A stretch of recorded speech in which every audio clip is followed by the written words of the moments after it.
The Cold War really begins while World War II is still going on. And what we mean by the term the Cold War is the rivalry really between America and its allies, and the Soviet Union and its allies. We call it a war because there is tremendous tension between these two great powers. We call it a Cold War because we don't have any significant episodes where American soldiers are engaged in combat with Russian soldiers. We have lots of proxy wars where one side supports the other and the other side supports the other, but we don't actually go to war with each other directly. This rivalry forms gradually throughout the course of World War II and really even before that, and will come to overshadow pretty much everything in America and really in a lot of ways the world for the 5 decades following World War II. The origins of the Cold War go back a long way. America, of course, tells a story about Soviet threats to take over the entire world and Soviet duplicity. And the Soviets did certainly talk about a revolution that would sweep throughout the world where the workers rise up and strike down the capitalist class. But the Soviet point of view was that the Cold War was primarily caused by American paranoia and America's desire to be the political and cultural force in the world. So they both blamed each other. Of course, the source of Soviet-American tension in America goes way back. We've talked before about American labor history, where any time workers would try to organize and form a union and improve the conditions of working people, really going back to the 1870s and 80s, they were accused of trying to plot a socialist overthrow or a communist overthrow of the United States. Think back to the Great Strikes of 1873, the Haymarket Incident in the 1890s.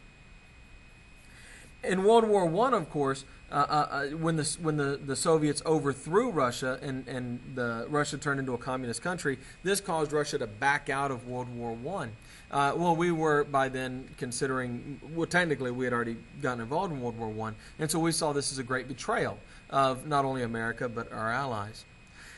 Of course, the Soviets would point to the Polar Bear Expedition. These are soldiers that Woodrow Wilson, American soldiers that Woodrow Wilson sent into Russia to help the counter-revolutionaries get rid of the new communist government in the Soviet Union and restore or bring to power the white Russians who wanted a democratic state in the Soviet Union. And if you talk to a Soviet, they would explain that this is where the Cold War began, when we sent an army in to try to take their government out, which we did. Of course, you remember right after World War I, we had the first Red Scare in 1919 and 1920, where the U.S. government went and did some really unspeakably awful things to people on the suspicion that they might be communist.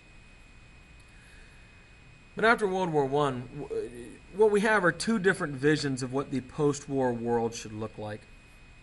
Roosevelt and Churchill had met on a ship before America had even become involved in the war and signed something called the Atlantic Charter.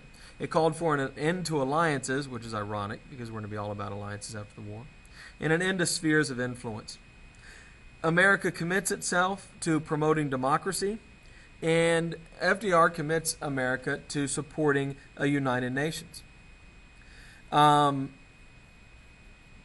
The United Kingdom and the Soviet Union both want to maintain their empires after the war. Remember, Britain, of course, had an empire that spread all throughout the world, and the Soviet Union was an enormous state. And the Soviets are very concerned about maintaining a buffer from the West, protecting them from the Western European states interfering with their business. In January, let's talk about some meetings during the war that take place between the leaders of these three countries. In January of 1943 at Casablanca, FDR, the British Prime Minister Winston Churchill meet, and Britain and America agreed to open up a second front in the war. We talked about this in the last chapter, to invade France. But at the time, they didn't plan on doing it until the summer or the spring of 1943. Stalin is angry because by then the Soviets have invaded, the Germans have invaded the Soviet Union, and the Soviets are getting beaten up pretty badly by the Germans. But Stalin, Churchill, and Roosevelt do manage to agree at this point that none of them will sign a separate peace deal with Germany, that they won't individually end the war. The war will have to be ended as a group. Later that same year in Tehran in November of 1943, we have all three. We have Churchill, FDR, and Stalin. By now, Stalin has significantly stopped the German advance. He's really destroyed Germany's ability to wage offensive warfare. And so his bargaining power, Stalin's bargaining power, is very high. Stalin agrees to fight the Japanese after the Germans are destroyed. And the Americans and the British agreed to launch the invasion of France within the next 6 months, which they failed to do. The other big thing that's discussed is Poland, and what will the borders of Poland be? And who will the government of Poland be? The Soviets want to take part of Poland, and Britain wants to restore part of Poland. There's also a Polish government in exile back in the Soviet Union, and a different Polish government in exile in Britain.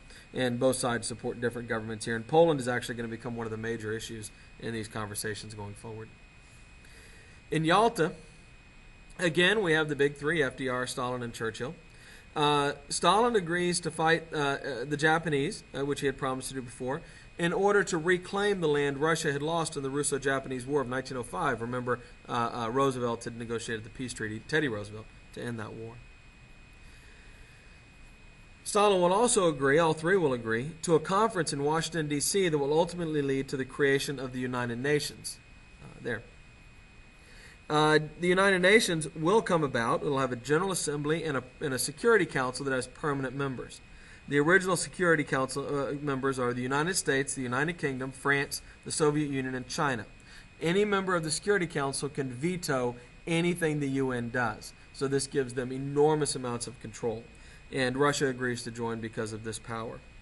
The charter will be drafted towards the end of the war on April 25th of 1945 in San Francisco. It's ratified 80-2. And this also ends any notion of American isolationism, as we will become probably the dominant force in the United Nations, certainly in the early days, probably up to today.